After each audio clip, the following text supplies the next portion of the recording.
This podcast is presented by the Prince George's County Memorial Library System. Hi, I'm Hawa. I'm Heather. I'm Kelsey. I'm Hannah. And this is our podcast, These Books Made Me. Today, we're going to be continuing our American Girl series of episodes with Samantha and her original 6 books. Friendly warning as always, this podcast contains spoilers. If you don't know whose pocket knife may be full of taffy, proceed with caution.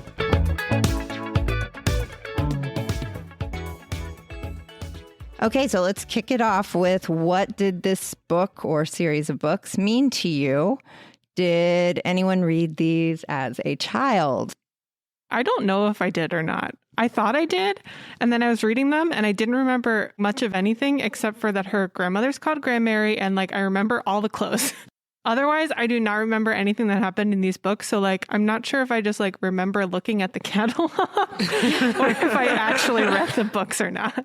I mean, she had really good clothes, in all fairness. If you're going to remember one thing, that would be the thing to remember.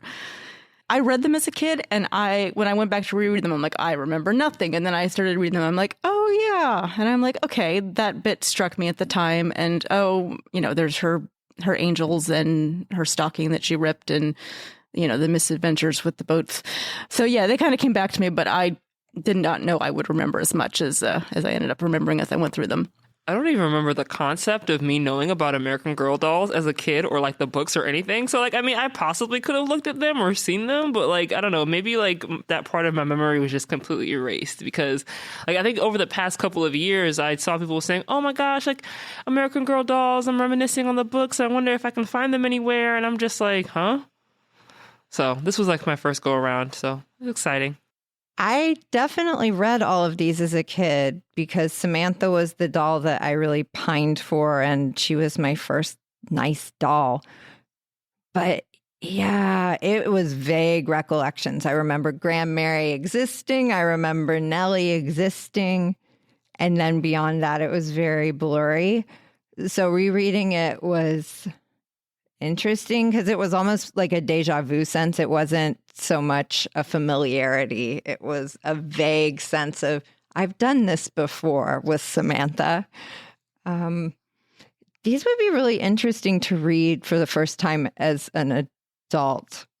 I'm going to be really interested to hear your take on that because I think these, more than any other books that we've done so far, are definitely aimed at a younger age range, definitely child. They're not meant to be young adult. They're not even meant to be tween.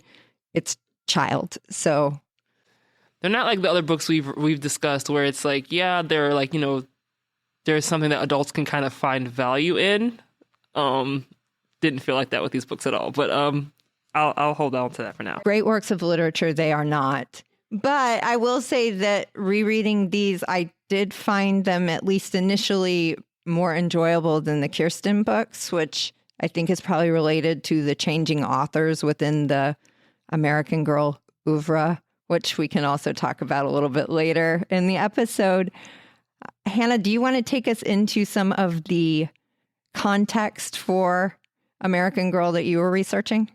Yes. So what I did... Well, we've become interested in looking at how the dolls changed over time after we got into the history of Pleasant Company and what would become the American Girl Company after they were sold to Mattel. So I did some research into doll manufacturing, specifically the American Girl dolls, not all dolls throughout history. Okay, so let me get into a little bit of what I found about how the American Girl dolls were made. So there are roughly 3 phases to how these dolls were and are made. There's the original Pleasant Company doll models, which my research tells me are known in American Girl doll fandom, which is a thing, as pre-Mattel dolls.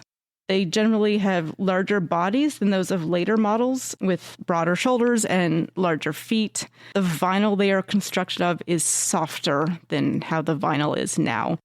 Their torsos they're often made out of white cloth. Samantha, Molly, or Kirsten, kind of the original 3. Those were originally made with white cloth torsos. The release of Felicity later changed this, and we'll get more into that when we have our Felicity episode. The faces of the pre-Mattel dolls usually have less paint on them, so their cheeks are not quite as pink, and maybe their lips are a little more faded. And the eyes might be a different color than how they are now, brighter or softer. The eyelashes are usually softer and maybe sometimes more of a natural color than the Mattel ones, which are, I think, quite hard and often quite dark. On the original pre-Mattel dolls, there should be, in most cases, I think, a copyright of Pleasant Company mark, and that's going to be on the back of the neck. Pre-Mattel dolls were made from 1986 to 1999. As I believe we mentioned in the previous episode, Pleasant Company was acquired by Mattel in 1998, and they began to change up how the American Girl dolls were made, leading us to the manufacture of what are known as the transitional dolls. There will be a quiz later. Are you paying attention? Just kidding. Transitional dolls are characterized by harder eyelashes, like the harder, darker ones that I mentioned, than those of the pre-Mattel dolls. Bodies that are still larger than the later Mattel doll bodies, and there's a possibility of defects during this time period that you might encounter on a doll. Like with the vinyl skin, it could have a gray cast to it, and the mod acrylic hair fibers, there's a possible defect with those too. It might frizz really easily. By the time we get to 2002, we are into the era of standardized Mattel traits in all of the dolls being made. They are generally smaller in both the soft cloth torso and the molded vinyl limbs at this point. Clothing made for pre-Mattel and transitional dolls may be too big for later models, and Mattel clothing, including shoes, may be too tight or too small on earlier dolls. The cloth of the torsos is now made to match the skin tone of the doll's limbs and face. Dolls have gradually had brows change from line brows, so they're just kind of a simple drawn line on the vinyl face, to a more feathered, natural style. All dolls made now come with neck strings, which according to the American Girl doll website is, quote, a handmade detail that harkens back to classic doll-making traditions. They caution us not to cut them because that's what they hold the head on. Getting back to Samantha, she was one of the 3 original dolls and among the first in what would become the historical character line. She has a face made in the first face mold that the company created, what is known as the classic mold. Like Kirsten, Molly, and Samantha, she has a wig with bangs. Her skin tone is light, and she has brown eyes and dark brown hair. Okay, so now we're going to dive into the plot summary. And just like with our Kirsten episode, I will read each book's plot and then we'll discuss it before moving on to the next book because as we've kind of already talked about, it is very easy to mix up the plots. So we want to break them out to make it a little easier. Also, side note, I was just thinking about this while you were talking about the doll history. The number one thing I wanted to do with my doll was like break off her arm so I could send her to the hospital and have her come back in the like ER gown and a sling. And they would come back with like a little like hospital bracelet and everything. And I thought it was so cool. And that's all I ever wanted. But I knew if I broke my doll, my parents would be like, tough luck. Not like we're going to pay hundreds of dollars. Wait, is that a thing? That was a thing? I like that this sort of mimics Samantha's storyline in which she's given Lydia her doll away to Nellie, and then she's too scared to ask Grandmary for the replacement doll. Yes. Okay, so let's dive in. Meet Samantha is our first book. So in this book, Samantha befriends Nellie, a servant girl next door. They go on a midnight adventure and a secret pregnancy is revealed. Nellie's persistent cough gets her fired. What do we think? Okay, so I just wanted to say that did nobody notice that she was pregnant the whole time? Like, it was like, okay, Jessie might have gone away because she had a baby, but like... She has the baby like 2 days after she leaves. Yeah. She would have been showing for sure. I was very confused by this timeline. So was I. And the baby in the picture, too, was like a grown baby. Like, it was not a newborn. So here's what I thought, and maybe I'm totally wrong. Is this the official plot summary? This is the plot summary via me. So I thought that she had had the baby and the baby was already like born before she started working for Grandmary. And then like she had her child care fell through and she had to go and take care of Nathaniel. But maybe I was totally off there. I was confused. So I know at one point they mentioned like, you know, her husband had to go to work, so she had to kind of watch the baby. But it also kind of gave the impression that she might have been working for Grandmary for at least long enough to where she probably would have been pregnant while there. Yeah, I thought she'd been there for a couple of years or something. Yeah, she had been there for a while, and it definitely was implying that she gave birth, and that was why that she left to give birth, because they had the whole back and forth where Nellie said the midwife came when her sister was born, and the stork. There was no stork.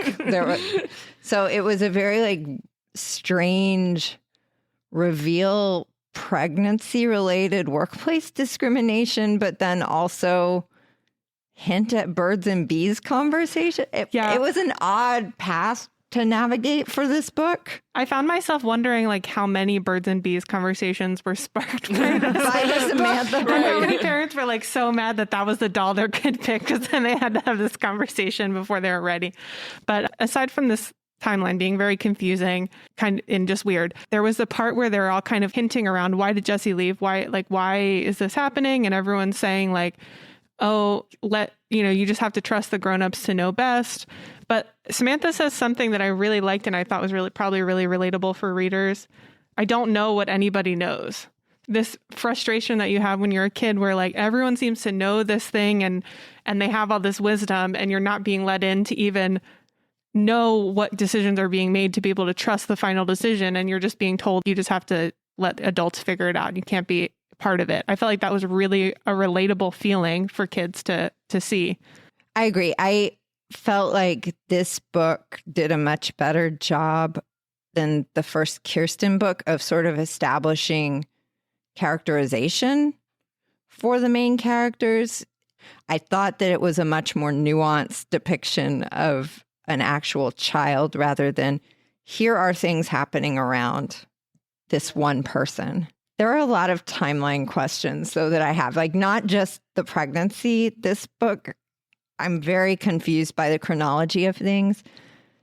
The age of Grandmary confuses me. So like Samantha's 9, right? Her parents probably at that time would not have been like super old when they had her. It would have been weird that they had one and only one child when they were like in their 40s or something. So they were probably in their 20s when they had her. So if they had not died via tragic boating accident, they would be maybe in their 30s now. Grandmary's probably like in her 50s, but she's depicted as like basically an 80-year-old woman with snow white hair. Yeah, I was And I was noticing just kind of that like, too. what is going on here? Is older back then? But even like appearance wise, Yeah, like Grandmary was just a really hard 55. You do encounter people who have really like snowy, silvery hair at very young ages. So, I mean, it's conceivable she could be in her 50s with, snowy white hair piled up. But you're right, they do present her as like an 80-year-old woman. sorry to sidetrack a little bit, but like this midnight adventure that they took, like it starts kind of very early on. Like, where are the adults? Like, then they venture over to what they say is the colored part of town, and they were like, oh, well, why does she have to live here? And they're just like, I don't know, it's just kind of the way things are. Like, Yeah, they just pick that up and then put it right back down, never talk about it again. literally never talk about They it again. do that Not even in a the lot. end. In the back matter. In the back, yeah, exactly. They Yeah. gloss right over it. That seems to be a theme for the American Girl books, is they don't shy away from mentioning really tough topics, but then they lead over any details about them. And it's just like, this exists, but then it's not explained. It's not fleshed out. There's not really any judgment put Yeah. on it. You get nothing about the, segregation. You get nothing about classism. Yeah, and then like in the beginning of the book, they have like the pictures of what everybody in the family and the friends look like. So I saw that immediately and was like, okay, yeah, Jesse's black. I wonder how they're going to talk about race, if at all. Samantha is a very seemingly inquisitive child, but it was interesting that was one thing that she didn't go to the adults about. But it's also like maybe they didn't know how to like navigate truly what an adult's perspective or thought on that would have been at that time. So maybe they just felt like, well, it's just kind of the way things were. It seemed like kind of a cop-out, right? It was like, we're going to mention this because we have to mention it. But then the only real explanation for it was Nellie said something like, that's just how adults are. Who knows why they do things? Kind of acknowledging that it was problematic, but in the vaguest way possible. It seemed very much like we're going to mention that, oops, I wish we didn't open that can of worms, divert, and go to something else. It's an odd choice. And maybe in the context of when it was written, that's somewhat more understandable because this book would have been in the 80s. That was another thing I thought about, to be honest, when it was written. Yeah. But like even thinking about Jesse's husband drives the two girls home, and I was like worried for him. I was worried like, too. is something Yeah. gonna happen? Like that would be very dangerous for an African American man in that time period. Like that, It would be dangerous today. Yeah, Why are you driving around with these little two white girls that have gone missing in the middle of the night? Yeah. I was worried for him too. But I wanted to mention that was way too quick for that many ants to accumulate on that jelly cookie. It was. That bothered me. But I was also kind of gleeful about it. I was like, what are the odds? She left this cookie overnight and she arrives immediately as the first ant gets there. And then 100 arrive over the course of one conversation. Yeah. And can I say how much I appreciate that they felt the need to like draw pictures of the jam cookie. Each subsequent page, there'd be more ants and more ants that I'm like, I'm supposed to be reading the text and I'm like, how many ants are on the cookie like now? You're counting, like. Also, in terms of like time, I noticed that like all these books say 1904 on them, but I'm like, there's no way these all took place in 1904 if the second or third book is Christmas and then it goes into the next year. Yeah, I think all of these books take place in 04 through 05. So that must be true for all the girls because pretty much all of them have a Christmas book. Like I think the last one maybe says like 1906. Where's the consistency? Oh, and then just the last thing I wanted to mention is that I really respect her creativity with pranks, like the taffy and the knife, and then putting his beetle collection in the offering basket. Like that's creative. I had a lot of respect for Samantha. She really knew what was important to him and what he was really like cherished, even though they weren't friends. She did. She saw her leverage and she seized it. Love that. All right, so book 2, Samantha learns a lesson. Samantha tutors Nellie after the public school children bully her for being uneducated. Samantha learns about child labor and the Industrial Revolution. Sam gives a triumphant public speech while asking Mount Bedford why they can't just think of the children. Okay, so I liked that they were trying to show growth for Samantha in terms of her understanding of an issue that would have been a real progressive issue at the time with child labor. But that being said, I don't see her speech winning. Me neither. Everyone in the audience would have been like, boo, we love child labor. Nothing in these books leads us to think that anyone in Mount Bedford is progressive other than Samantha's family members. Yeah, and if nothing else, it is definitely not ladylike to call out the faults of America. Right. Absolutely not. No. And also, I mean, even if the topic was changed to something maybe more socially appropriate at the time, it's not particularly eloquent. Like, even if you changed all the words to express a different opinion, like, they're very simple sentences. I know that she's 9, but would it have won? I find that very hard to believe. Well, they also apparently only had like 20 seconds allotted to their speech because the speech was like 3 sentences. Like, and it just felt like very much like, okay, well, if you speak up for what's right, then, everybody will approve. And I'm just like, I don't know if that's super accurate for the time. Samantha was sassy in this one too, and it had the same author as the first book. And I did feel like they did a good job of painting her as a real child. Like, she totally burns Edith Edelton, who is the worst. She says probably no one on earth was as smart as Edith Edelton thought she was, which I feel is a very like on point criticism and also something you would think as a kid. So I liked that she was kind of sassy.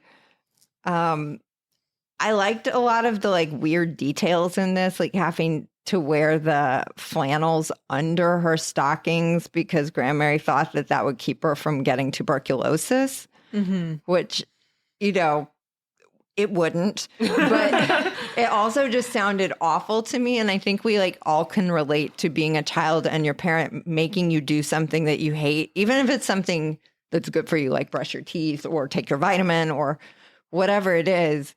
And you just really resent it. And she keeps on resenting it into future books, which I liked that continuity of Samantha's arc. Hating on the flannels. Oh, yeah. Because, man, I would have hated those too. That had to be miserable. But I do want to say, I at least appreciated, like, Samantha's a much better friend than Kirsten. Like, that's great. Like, I thought about this at the end of the last book too. Like, she actually thinks about her friend after her friend goes away. She's sad. When her friend comes back, she like listens to her problems and tries to help her and is like an active listener when she talks about her struggle and like reflects and changes. Like, she's a really good friend, at least. So she's got that way above Kirsten so far. Yeah, she's a much better friend than Kirsten. And again, I just feel like you get a much more well-rounded character in these first few Samantha books than we ever got with Kirsten. So they were more enjoyable reads to me. I definitely think that Samantha's a pretty well-rounded character. I mean, I honestly thought, like, you know, in the introduction when they talked about, like, you know, that she's from a wealthy family, like, I thought she was going to be a brat. But honestly, she really wasn't at all. So that was my fault for assuming that. But, you know, she was likable. Yeah. I mean, I agree. Everyone, whenever I like talk about Samantha with people, because, you know, I talk about American Girl quite a bit in my life. All the time. Even when I posted on Goodreads, like, that I was reading these books, one of my friends commented and said, like, oh, Samantha was bougie. Like, that's the thing everyone remembers is she had a lot of money. And like, I always remember her with the muff, like having the white muff. That's like the thing I think about. So like, yeah, I think the first thing you think about is she's just rich and you assume that she's bratty, but she's really not at all. You remember the privilege because she had all of these nice things. Like, all of her accessories were super posh. She had crystals. She had, you know, the muff. She had these very nice clothes.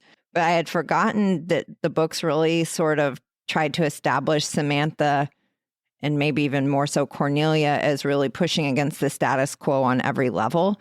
So whether it succeeds or not at that, I think that it was trying to show some sort of nascent progressivism in her, even with the things like in this book, you know, there's a really concerning depiction of noblesse oblige, right? Grand Mary is trying to impart to Samantha this sort of idea that part of your station in life as a lady is to be charitable to your lessers. And that's clearly how she's viewing the relationship between Samantha and Nellie. And that's why she's supporting it.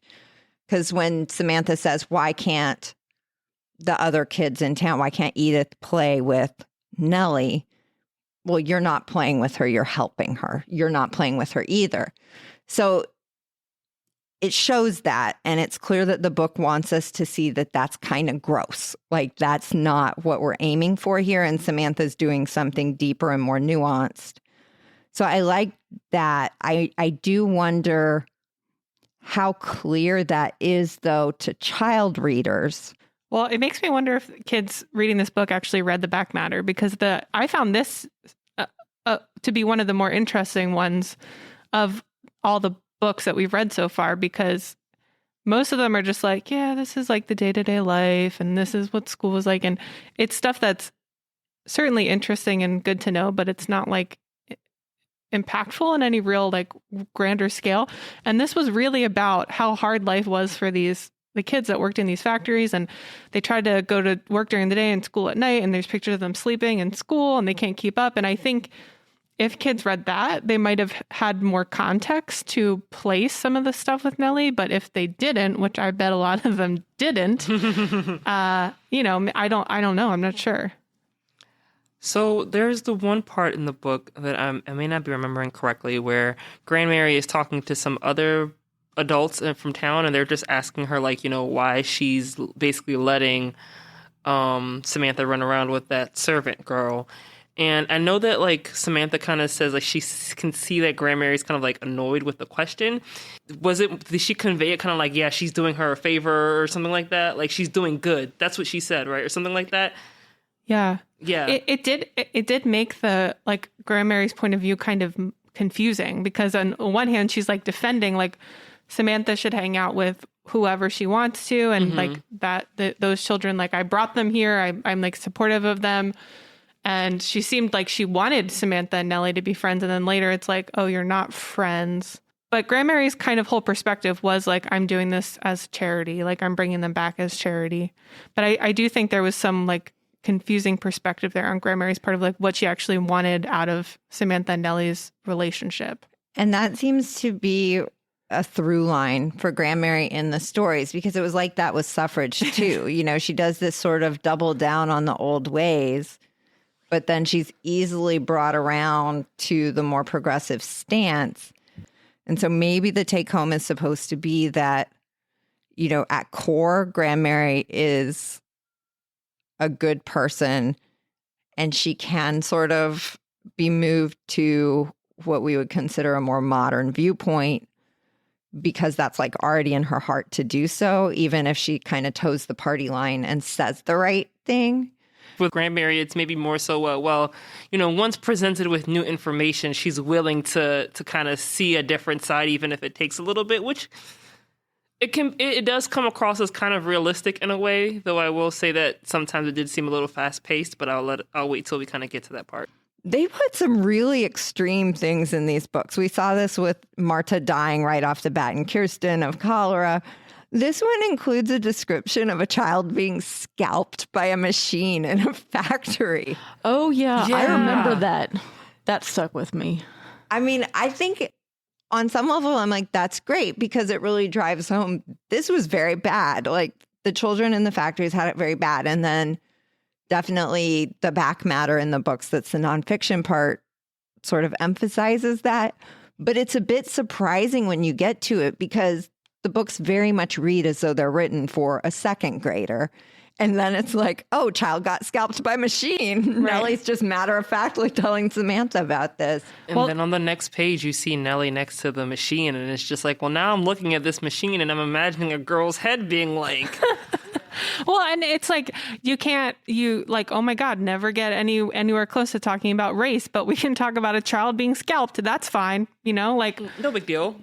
Yeah. I mean, I think that's a very valid point, because each book, you sort of see like, what was their issue here? Like, what historical issue did they want to drive home? This one was child labor. So again, they just lead over all of the other problematic things. There's like nods to it, like, oh, segregation exists. Oh, you know, misogyny is a thing. Oh, like class is a problem. Oh, alcoholism in the last book. But it's nothing beyond just to tip your hat to it and move right on, which is a little off-putting at times. It's like there can only be one major issue they'll treat at a time. They are like 50 pages long, the actual fictional part of the book. So like, I get that they're trying to cram a lot into a small space, but it does make it a little hard as an adult to read it without being like, wait, you're just going to leave that there? Well, somehow they're 50 to 60 pages long, and yet like some of them impossible to summarize with like 4 sentences. Like, how is this true? Okay, so let's go on to Samantha's surprise. So in this one, Samantha pines for a doll to replace Lydia and works hard on special presents for everyone. Christmas is all about Cornelia's visit, and Samantha is over it. By Christmas morning, Sam and Cornelia are best friends. I just want to say that I feel like from the very beginning, it was very clear that he was planning on proposing to her, right? And also, I just felt so bad for Samantha because she made all her little cute little decorations that she was so excited to put up. And then they come in with the florist and she's like, yeah, no. Who put up this garbage? Oh my God, I was so mad on her behalf. But yeah, the proposal was weird. I wasn't surprised that they were getting married. Like, I assumed that was going to happen. But then he says, like, here's a ring. And then she says June. Like, did they talk about it before? Yeah, that's the part I was confused about. It doesn't seem normal to me at that time to have discussed in advance, like, your marriage before you do it. Would it have been normal for them to, like, have made a plan to get married before they get engaged? See, I feel like it's more the opposite, that back then things were more planned out, because it seemed very clear that Grandmary knew that they were going to be married. And that was why she was making a big fuss for Cornelia coming for Christmas. It was sort of a, we're glad you're joining the family thing. And that it was only Samantha that wasn't like tracking. But like, did she get hit before the end? Because it's like she switched out the gift that she was going to give to... That made no sense. And then she gave him chocolates after he said he liked jelly beans better. I was like, no, what are you doing, Samantha? They had the whole conversation where she hinted to him what she was going to give him, and she hinted toward the box that she made just to give him chocolate. Like, That was the surprise. The surprise was to us. but no, you made a good point about how, like, obviously, Grand Mary must have known because, like, she was getting the house ready for Cornelia and stuff like that. Did she ever do or say anything that hinted that she knew? I guess they did a good job putting it in a child's eyes because I did not pick up on that.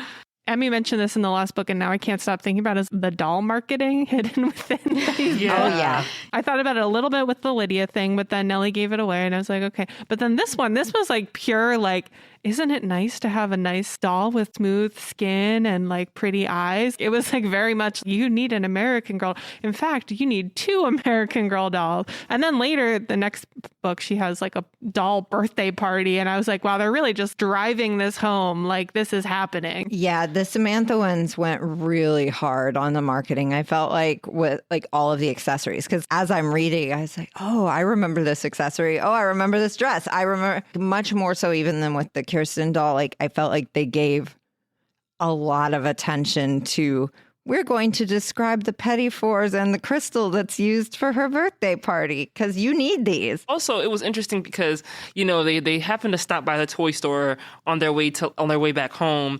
And of course, they make it so that, yes, the store is super busy and you never know if the doll is still going to be there and who knows if it'll be there. And everybody has a doll. Don't you want a doll? You should get a doll because everybody else is going to have a doll. If you don't have a doll, you'll be the only one without a doll. Get your parents to buy you an American Girl doll.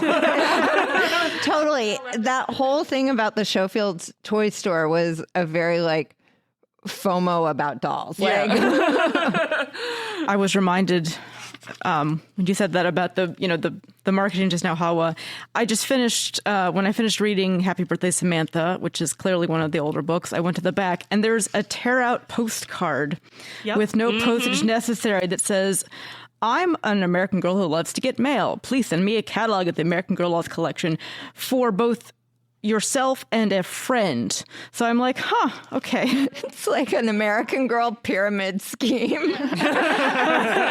I did want to mention, so the first 3 books, I started keeping like a running list of the foods that appeared because they talk about food a lot in the first 3 books.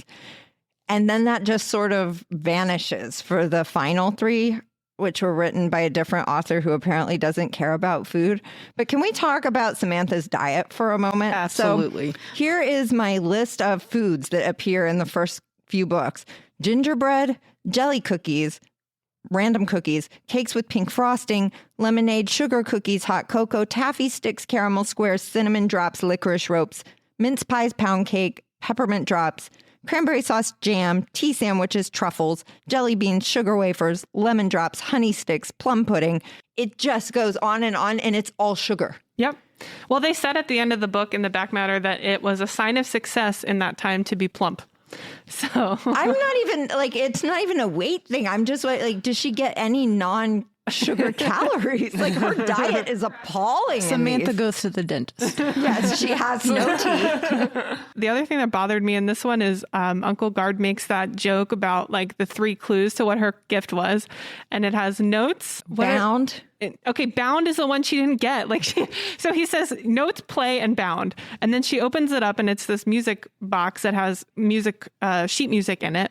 And she's like, yes, it's play because I can play it. And it's notes because it has notes in it. And it's bound because I'm bound to love it. And I'm like, no, it's bound because it's a book. Yeah, Samantha was a little slow on that one. Let's summarize Happy Birthday, Samantha. So in this book, Eddie Ryland is the worst. He is the worst. And tries to ruin Samantha's party. The twins make their first chaotic appearance. Sam's feeling salty, but not even Eddie can spoil her party. But he kind of did. He just wrecked the ice cream. And really, he may have been ahead of his time, like we were saying, because salt is a nice note in ice cream. Oh, yeah. It super is. Also, the party seemed like it was kind of boring before all that happened, to be honest. It did seem boring. It's like they needed that ganging up on him to kind of bring some life to the party. Also, for this to be a book about her birthday, it really wasn't about her birthday. No, it really wasn't. It was the twins being extra. It was Eddie being a jerk. I did feel bad for Miss Hawkins in this one because the twins just came in and they were like Gordon Ramsay and they're like, no, make it lots of cake. No, make the ice cream in molds like they do in New York. Oh like, my God. I felt so much stress for her. I never wanted to hear how they do it in New York ever again. Like by page 8, if you say how they do it in New York one more time, I swear to God. They really drove home the point that these are the cool hip twins from New York City who are going to introduce us to all these things that the cool kids do in New York City. This was the book where the series kind of jumped the shark for me because we went from having like interesting details and descriptions and more nuance to sort of losing everything to plottiness. And it's like, we're going to cram 52 things into this one book. And yeah, it lost some of the charm of the initial 3 for me at this point. But it's also like, is there no like medium for this series? Because like the first book or two kind of felt like, okay, like by the time anything starts to happen, the book is over. And then it's like in these, it's like so much plot. And I'm just like, where's the middle ground here? Like, yeah, these felt a lot more Kirsten-y, where there's so many major plot things that happen and yet still nothing happens. Right. So I'm assuming that's going to be a tone from here out because I noticed that Valerie Tripp writes a lot of the books going forward. So She wrote the Felicity books, didn't she? And the Molly ones, I believe. Maybe the Valerie Tripp style works better for a kid who wants action. It's exciting. Yeah, maybe so. I was annoyed that there was no history of suffrage at the end of the book. that's so interesting. I think also that maybe a way for them to avoid having to talk about more difficult subjects, because you could talk about how women could vote, but maybe like a little later, but Black people couldn't vote. So maybe they didn't want to have to touch on that at all. Yeah, voting history is a much more interesting. Yeah. But like for it to be such a major plot point, you think that they would have at least mentioned something about it, like in the back, like, oh, like, yeah, like this is how voting came about, or like. Nope. Yeah, even a sentence. Okay, so Samantha saves the day. In this book, Samantha and her family vacation with a British admiral at their summer homes. Samantha decides to visit the location of her parents' tragic boating accident, and unsurprisingly, things go sideways. A serious head injury sparks true love. That last line is so funny, because I was just like, that head injury thing had to be why they got married. Like, oh my God, your life just flashed before your eyes, and now we have to get married. That's in reference to the Admiral and Grand Mary. He kept asking her to marry him, right? Every she kept year. saying no. For So 30 years. Shouldn't she have had the head injury and then she would have said yes? Is that? No, she thought she might lose him. She took him for granted. Okay. And then she was like, oh, you could die at any moment from head injury. I guess I'll say yes. Life's too short. But again, with the timeline, this was absolutely bananas to me. So he's been asking her to marry him for 30 years. Okay, fine. So we're saying maybe, Samantha's grandfather died prior to that, but he knows Grand Mary because he was best friends with Samantha's grandfather. So you get the sense that this man has been pining for his best friend's wife his entire life, basically, which to me reads more creepy than romantic. Which is probably why she kept saying no. Perhaps, but then she kept inviting him to summer vacation. Also, he's British. Like, how did he meet Samantha's grandfather? I was wondering the same thing, but I didn't want to ask and sound stupid. How do you become like international best friends at this time? The answer is money. Maybe they met in like a Telegram chat room. Oh my gosh. Yeah, that was odd. This one was pretty bananas. You would think all of these people would be more careful around water. They are not. Or to not let them venture off like the way they did. Like, they literally just ventured off in the previous book and got into some mess. Like, why aren't we watching these children more clearly to the point where they have their own little cabin house? Also, if you lost 2 members of your family to a tragic boating accident, would you still want to keep vacationing there at the scene of the tragic boating accident? Like, that seemed real weird to me. Yeah, and it probably would find a new vacation spot. And they also, even if they decided to keep coming there, would not have been so blasé as, okay, the 3, 9, 10-year-olds are going to go out on a canoe by themselves when weather is coming. Like, everybody's like, bye, have a good time. Yeah, or at least be sensitive to the trauma of the child who lost her parents in some way. Like, go with her to the scene or something to like help her recover. I feel like they missed an opportunity here.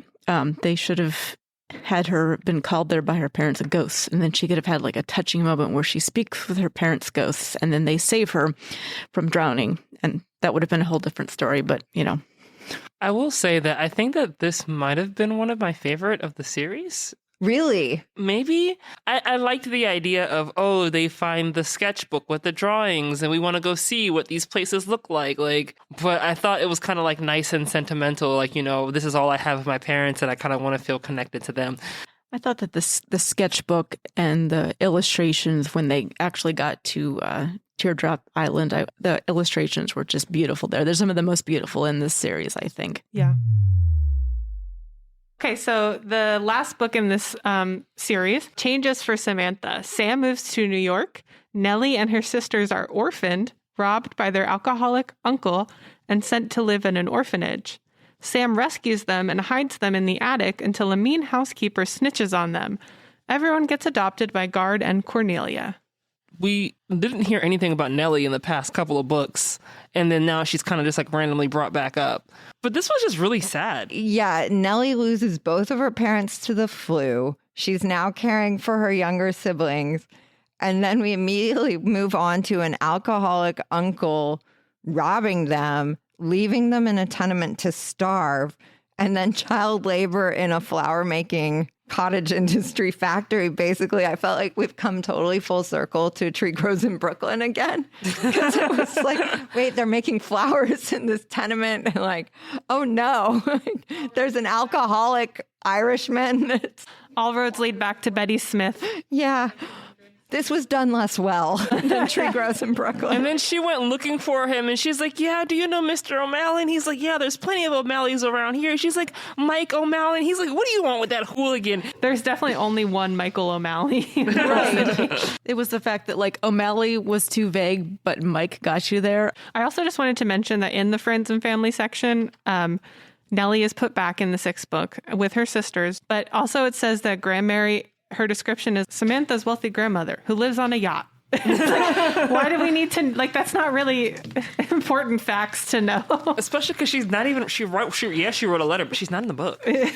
Yeah, this one was just, there was a lot going on here. It was super, super dark. And then like in the last page, everyone lives happily ever after. Like, yeah, they're going to try to run away from the orphanage. And then there's this mean lady, Miss Frauchi. Oh my gosh. Tusnella Frauchi? Her name was Tusnella Frauchi, which is the most preposterous sounding name I've ever heard of. So she's grouchy Miss Frauchi. I don't know. It's like frown plus grouchy portmanteau. Yeah. It's Frauchi. She wouldn't let her have any of the sweets that they brought. You know, they did have a couple references to some cookies and stuff like that in this book. But it was very generic. It's very generic. I guess I'm just wondering, like, why are there so many characters in this book that are just like generic, grumpy servants? Elsa, too. All she is grouchy. And Gertrude, the housekeeper. Yeah, why? We can have one. One can do multiple jobs at this point. None of them are developed. Also, I had assumed that Grandmary had adopted Samantha, so I guess she was just like unparented and just living with Grandmary. She was probably her ward or something. Yeah. You didn't realize you needed to adopt your niece until you also needed to adopt her friends that were orphaned also? My extremely undeep thought about everyone getting adopted is I'm like, well, Uncle Guard keeps making dad jokes the entire series. I guess he's ready to be a dad. I enjoyed his jokes. He finally realized his potential. I want to backtrack a little bit. So in the beginning of the book, when Samantha goes looking for Nellie, and the woman who is at this house with these children, who was like, yeah, Mike doesn't live here anymore, whatever, he's an alcoholic, she just randomly drops it in there, right? She also was kind of like, you know, yeah, they were here for a week. So Nellie was just like, what? I see you're going through a lot. I don't want to eat all your food. And then the woman just decides to send her to an orphanage. Is that what that train of events was supposed to be? Yes.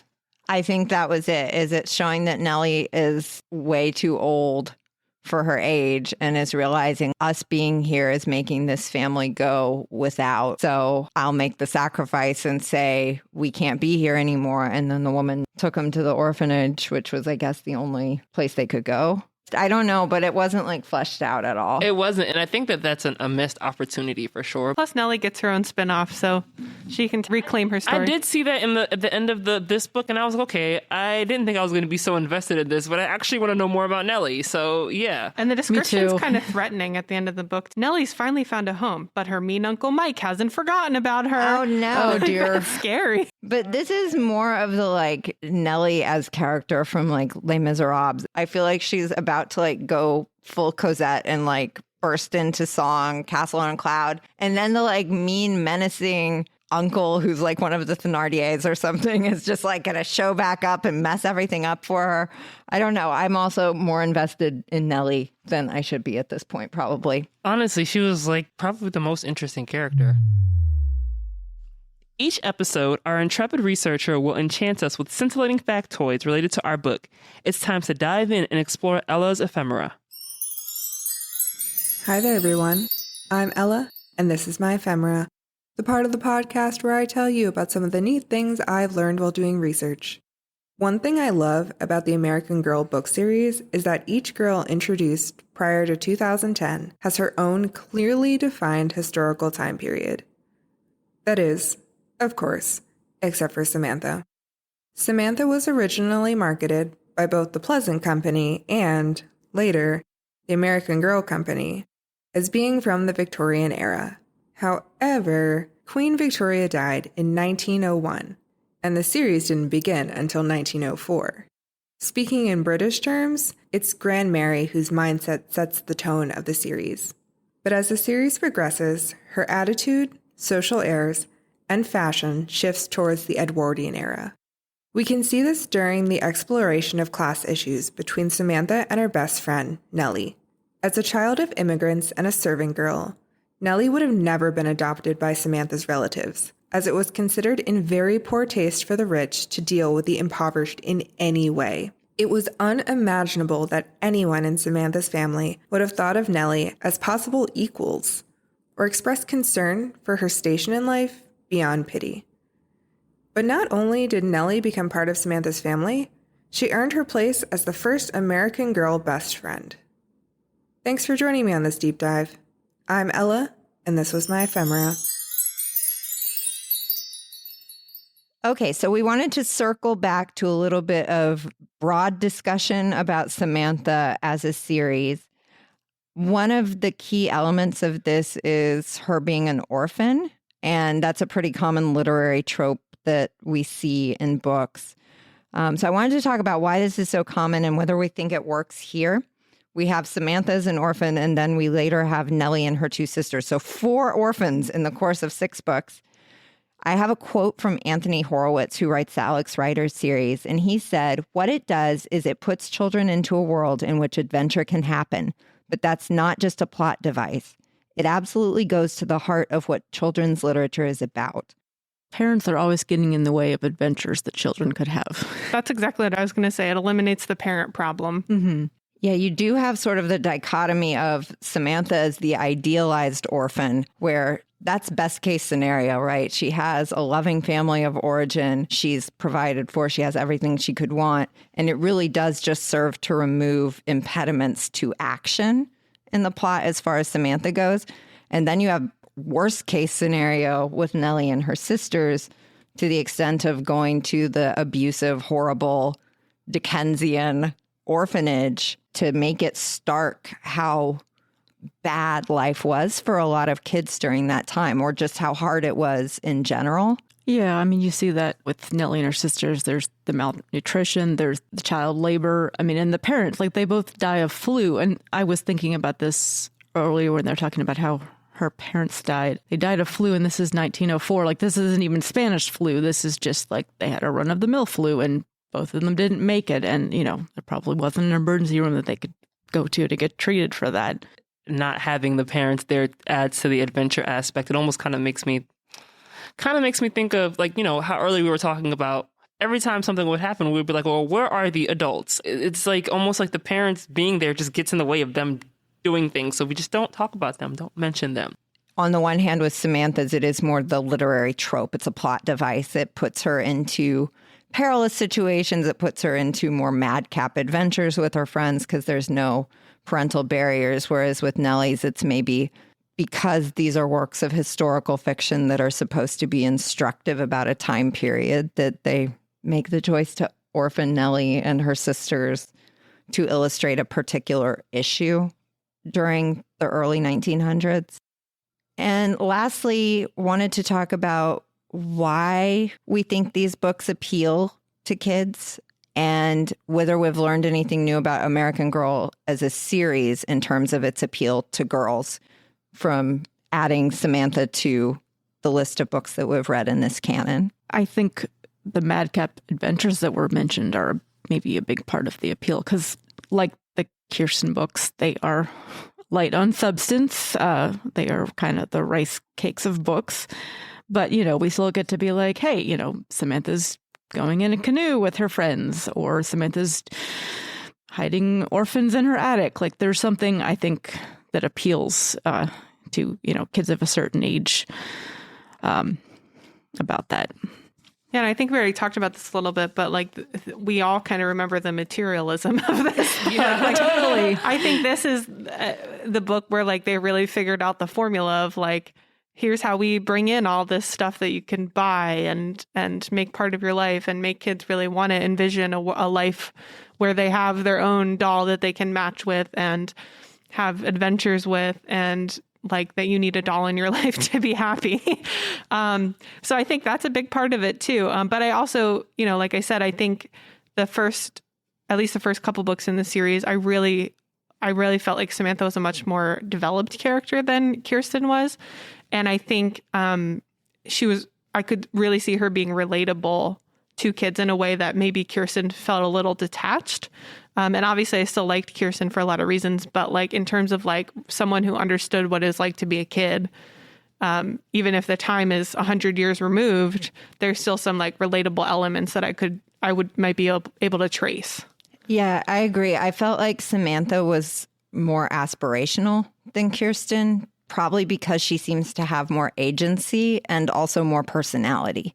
In the Kirsten books, it just felt like things are happening to Kirsten. It didn't feel like she was a particularly active participant in her own life in those books. And it certainly wasn't anything that I wanted to aspire to. I did not want to badly botch getting honey or burn my house down. Whereas Samantha, who doesn't want to rescue their friend from an orphanage, and who doesn't want to have a crazy canoe adventure in a storm and save the adult who hit his head? I think there's something there for me that reminded me in this series more why I was drawn to this as a child that I wasn't as clearly able to see in the Kirsten books, reading them as an adult again. I think Samantha, speaking to the agency, she also wants to see change in the world a lot more clearly than Kirsten does it. I could see that being really relatable, especially to kids today who are a lot more socially conscious.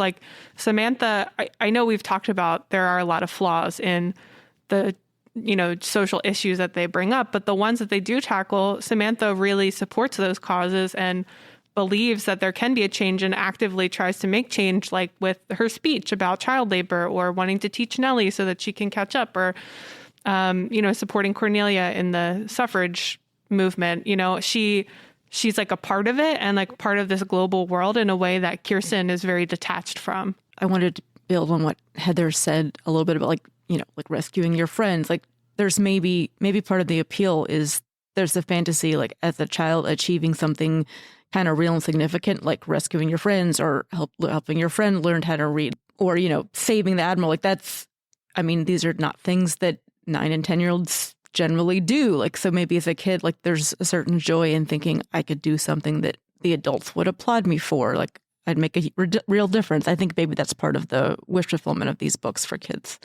And as someone who didn't really grow up with these books that I remember, I can definitely see the appeal to kids in terms of oh, you have the books and then you also have the dolls. And then there's this, there are so many dolls out there, but this doll is different than all the other ones because they talk about historical features. And then I know you all mentioned how amazing the clothes were. So I think that those are all things that also if you really love this doll, you could check out this book, So I think that's definitely part of probably what the appeal was as well. The doll itself is asking you to place yourself in the role of the character in a way that maybe other types of books don't as clearly do. It's still brilliant how they marketed these. Right. And then I think that kind of gets us full circle to our how does it hold up that we ask with everything. For these, we've concentrated more on the historical aspects. Here, we've definitely got the issue with the dog's name. That's not cool. We have segregation getting this like one sentence nod and then abandoned. But the marketing piece, does it not hold up on that level too? Like if you're a child and you can't get the items that attach to these books, are these books any good? And I don't know. I'm not sure I would offer these as standalones. You need to be able to engage with them with the next step of imagining yourself in the role. And I'm not sure the book gets there by itself, which then is a little problematic, right? Right. If you can only enjoy the book because you have, if not the exact matching doll, a similar doll that has their own accessories, even if they don't totally match, like, are they still enjoyable? And probably not. What was the price point for these dolls? I thought they were like around $80 maybe when I was a child for the doll. And it came with like the original outfit, the original accessories, and then the meat girl book. Oh, okay. That's you're saying meat like M-E-A-T. Sorry, I realized like partway through that, like this isn't going to make sense. And then I stalled. My quick Googling just found, according to one source, in 1986, an 18-inch American Girl doll was $68 with a paperback book and $75 with a hardcover book. So yeah, and I would have been a little after that too. So today they retail, this is from September 2020, retail for $98. To me, I have this sense of, would I give a book of piano music to a person who didn't have a piano? Probably not. I don't know, almost like it's rubbing it in that you don't have the thing that you need to like fully actualize it. And I feel like the books talk so much about all of the stuff. You mentioned the things a couple times. And of course, because of someone who never had the dolls or never even really remember seeing them, I didn't even realize those were references to things that you could really buy. It's nice that you were able to read it and not feel like this is selling me stuff the whole way throughout, which I think then... It's subtle. I mean, I think it's subtle. Mm-hmm. You have to know the culture to pick that up.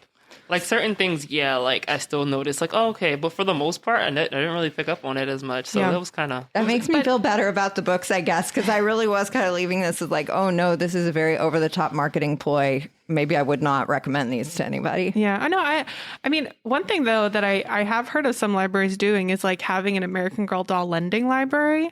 And I mean, I think that's really cool for a lot of reasons. Like, speaking to that like experience of just feeling so jealous and left out when you don't have the doll. Mm-hmm. Like, I think that's a really cool, like democratizing tool to say like, you can access this experience. You can be part of this culture that is a very costly, hobby or interest to pursue. But then if we are thinking about it as a tool to get into reading as well, I mean, that's a really smart thing to have the book, the doll, and say, oh, she has these books that go with her if you want to read. It's a way to get maybe more kids interested in it who wouldn't have otherwise. Yeah, I think that's a really great idea. I had not heard of that, but I think that's innovative and wonderful that someone did that. That sounds fun. And also, just generally speaking, even getting my hands on these books for this episode was kind of hard. Yeah. Well, and the books have gotten beefier too. So I would be interested to visit some of the thicker novelizations of the American Girls and see if they hold up a little bit better as standalones as well. That could be a future episode, talking about the next generation of American Girl doll books. Coming up, we'll get an expert's take on an important aspect of this novel that is not often discussed. But first, let's pay some bills. Would you like to learn something new while at home? Develop and expand your creativity by learning how to sketch, sew, knit, cook, and more with Creative Bug. All you need is your library card. Go have fun, kids. I'll check in with you in a while. Okay, Dad. My kids are tired of coming to the park all the time. They want a new fun activity, but this is the only activity where the whole family can relax. Yeah, my husband brought up the idea of going biking. It could be fun for the whole family. I haven't been on a bike in 10 to 15 years. Do they even make bikes for adults? It's funny you say that. My wife found this bike store close by that is family-friendly and has a great selection. Really? Hey babe, I was telling the guys about that bike store close by. Oh yeah, Proteus bicycles. I love them. Me and my girls went to get bikes from there. We do group bike rides with Proteus on the weekends, and we can even get gelato and a coffee at the shop when we get back. They got my whole family on bikes they love too. It's a woman-owned local business. You guys should definitely check it out. Wow, that sounds great. Proteus Bicycles is located at 9827 Rhode Island Avenue, College Park, Maryland, 20740. Check it out at proteusbicycles.com for more info. And we're back. Now let's talk to someone who actually knows something about one of the main topics featured in this book. My name is Laurie Lemieux. I am the owner or co-owner of Proteus Bicycles in College Park, Maryland, which has been a bike shop since 1972. And I've been an owner since 2012. And before I owned a bike shop, I am a nurse practitioner, and I was a nursing college professor. And I got into bicycling primarily because I was commuting to work in downtown DC. And it got to be such a part of my life. I ended up getting into bicycling even more by buying a bike shop. Thanks so much for being with us today, Laurie. So I wanted to talk to you a little bit about Samantha. She's one of the American girls that we've been looking at, and she has a side story in the book called Samantha's Blue Bicycle about learning to ride a bike. And initially, her grandmother is opposed to her riding. She thinks it's unladylike, and she's very down on bloomer girls who ride bicycles. But she still gets this bike as a gift. She tries to ride it in a dress. She crashes and eventually gets her bloomers that her grandmother consents to letting her have. Would it have been this controversial for girls to ride at the turn of the century? This would have been 1904, 1905-ish? Yeah, absolutely. The clothing was restrictive, and part of that historically is that women were restricted in their movements and what they were allowed to do, and it kept them in the home. The skirts that they wore, the petticoats weighed something like 25 pounds sometimes. And so I can't imagine, I just got off my bike in spandex, right? And because it's light and it's easy to move in, that's why I dress like that on one of my bikes. And if you can imagine trying to even walk or pedal in that kind of clothing and how you could get tangled up in the bike.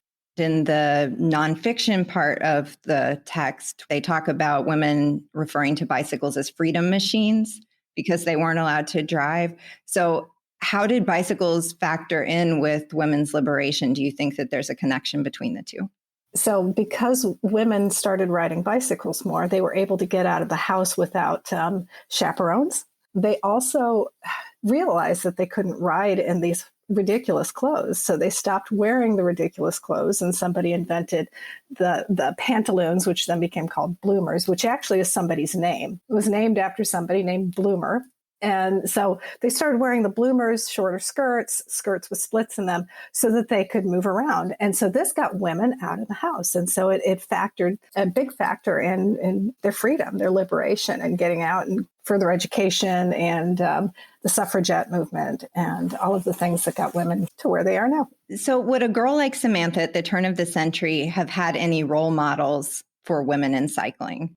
There were racers. I can't remember the names, but there were women who were racers, and racing got to be very popular. And the women and the men, the racers were equally watched. People would watch women do these big races, and they were in the news just as much as the men. So that's kind of flip-flopped. But there was one woman named Annie Londonderry. Her real name was actually Annie Kopchowski. She was a Latvian immigrant, and she changed her name because she took this bet. She didn't even ride a bicycle. She took a wager of $5,000, learned how to ride a bike, I think, in like a couple of hours.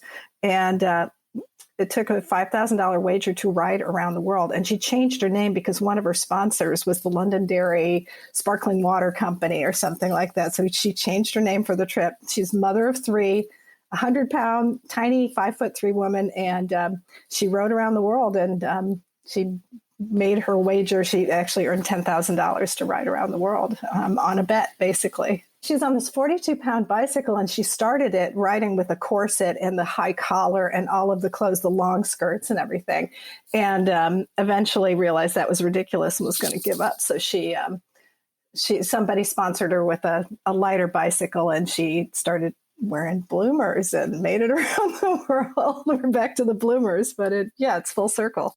As a woman in cycling and an owner of a bike shop, do you feel like there's been, much progress made for women in the sport? Do you feel like there are still barriers to entry for women who are interested in cycling? What has your experience been like? It's getting a lot better. As a woman in the industry, I've always been one of the only few at the table when there are meetings and things. There's a couple of women, but that's growing too. So there's more women bicycle shop owners, but there weren't many when I started. We have more women getting into becoming bicycle mechanics, and bicycle racing for women is coming back again after the 1890s when it was big. So women are getting more sponsors. They're getting more exposure, and it's growing. I think it's growing quite a bit. Was there anything else that you felt like you need to get off your chest about women in cycling, or? Okay, here's one of my things is that a lot of people come in and they want a girl's bike. The girls' bikes were developed for women in those huge dresses, the step through, we call them step throughs now. And so there's no reason a girl has to ride a girl's bike. That was literally developed so that women wouldn't get so tangled up in their dresses. They still did, because the dress gets tangled up in the cranks. But those step through bikes remind people that they're step through or low standover. They are not just girls' bikes. So they're for anybody who needs a little bit more room. And yes, they're really good if you want to ride in dresses. I have to convince some of our other customers who are not women that it is okay to ride one of these bikes. So it's not a girl's bike. There's no stigma attached. It's just better mobility on there. Yeah. For this part of the episode, I thought it would be fun if we did a BuzzFeed quiz. I found one called Which American Girl Doll Are You? Here's how this is going to work. I'm going to read off the questions and the options, and we're going to answer each question as if we were Samantha. If we do this correctly, the quiz should tell us that we're Samantha. Which American Girl doll are you? And this website has a little cute thing that says, just because you wear glasses doesn't mean you're Molly. All right, so the first question is, when people meet you, what's the first thing they notice? That you are just bursting with awesome ideas, that you have an amazing attitude, all things considered, that you seem super, super eager to do favors for people. You're a little spoiled, but you feel bad about it. You say sorry a lot, even for things you shouldn't be apologizing for. You're willing to befriend anybody. Why not, right? You could argue for multiple answers. I'm just thinking about the Samantha stereotype. Yeah, for the stereotype, I think it's the spoiled, though we don't She's not see spoiled. her being particularly spoiled. I really want to explore where this came from, because it's like our collective conscious, we all think she's spoiled, and she's not. But she has money, though. Well, she was the rich girl character, so I think that was where it was from. But also, do we think that she feels bad about it? Like, she feels bad that other people don't have things, but she doesn't necessarily feel bad that she has things. I agree. I'm inclined to go with befriending anybody or the eager to do favors. This one's tough. Yeah, I think they're making it tough on purpose. So what are we going to go with? Genuinely Samantha answer. Not what you think that is going to get us Samantha. If we don't think it's the spoiled one, then I think it's befriending everybody. I agree. I think she would think that of herself. Okay, so that's what we're going to go with. So when people meet you, the first thing they notice is that you're willing to befriend anybody. Why not, right? Okay, so who is your celebrity crush? And I'll admit, I don't know who half of these people are because the pictures are no longer here. Ryder Strong, Harry Styles, Michael Fassbender, James McAvoy, Ryan Gosling, and Paul Rudd. Also, just wondering, was there really anything in any of these books that would give us an idea of what her celebrity crush was? She talks about how her uncle is so handsome and he must be a spy. And so I think we need the person most like Uncle Guard. So I would go with Fassbender, maybe. I don't know who that is. I don't know who most of these people are. What did he do, or what was he in? He was in Band of Brothers, X-Men First Class. Yeah, this is sounding good to me. Sure, works for me. I looked up his picture and I'm looking at Uncle Guard's picture and I'm like, yeah, sure, let's go with that. Yeah. What do you need to get better at? Not letting people walk all over you, to be more humble, not immediately going through with all your dumb ideas, not trying to help out people so much, especially if they don't need it, how to turn down an offer without seeming like a jerk, that moving forward is always better than living in the past. None of these, Samantha doesn't let anyone walk on her. Definitely not. She's fairly humble. I bet that's the Samantha answer, though. Probably is. What, to be more humble? Yeah. I guess humble, but I don't think she's not humble. And my thing is with the helping people out so much, she's never helped anybody that didn't really seemingly need Right. it. Like Nellie and her sisters were in like genuine peril. So was the Admiral. They really didn't need help. But I want to say not immediately going through with all of your dumb they shouldn't ideas. have gone to Jesse's house. That was dumb. She shouldn't have gone to Nellie's orphanage or the tenement. She shouldn't have, I like that one. Yeah, let's do that. Yeah. Because they did a lot of times just, whatever. Pick an animal. Terrier, canary, purse dogs, horse, exclamation mark, 111. Adorable, defenseless kitten, goat. Terrier, right? Terrier, I think. That's a dog, right? Yeah. Samantha. Yes! Samantha is basically the Samantha of American Girls. You're fabulous and you don't give a hoot about what anyone thinks of your life and who you spend your time with. But that doesn't mean that you're clueless and not generous. Oh no. You know that with great power comes responsibility. You can use it as a Samantha appropriate curse, a Dickens. I'm not going to lie. I didn't think we were going to get Samantha. Neither I did was I. struggling. You never get the one you want to get. I think I'm going to go back and take it and see who I actually get for myself. We'll put it, I'll let you guys know we'll how put that it on goes. the blog. Yes, Yep. for sure. Okay, so moving on. Each episode, we ask whether our book passes the Bechdel test. The Bechdel test asks whether a work features two female characters who talk to each other about something that doesn't involve men or boys. So, do the Samantha books pass? Yes. Yes. I would definitely say, yeah, there's barely any male characters in this book to begin with anyway. Yeah. It's just Uncle Guard and Eddie. And it definitely passes. And they talk about all sorts of things. Dolls, dogs. Child labor. Child labor. Suffrage. Scalping. Scalping. Ha ha ha ha. He just wiped it off Oh no. Well, I'm glad. I always like when these are easy because it's just amazing to me how many are not that easy. Yeah, especially when it comes to like kids' books that are supposed to be for girls, Yeah. Well, that's it for this episode of These Books Made Me. Join us next time when we'll discuss a book about a girl who was not great at math but one heck of a tap dancer. If you think you know which book we're tackling next, drop us a tweet. We're at PGCMLS on Twitter and hashtag These Books Made Me. You can also send us your questions at thesebooksmademe@pgcmls.info. For historical deep dives and read-alikes, check out our blog, which is linked in the episode notes. Special thanks to our guest, Laurie Lemieux of Proteus Bicycles,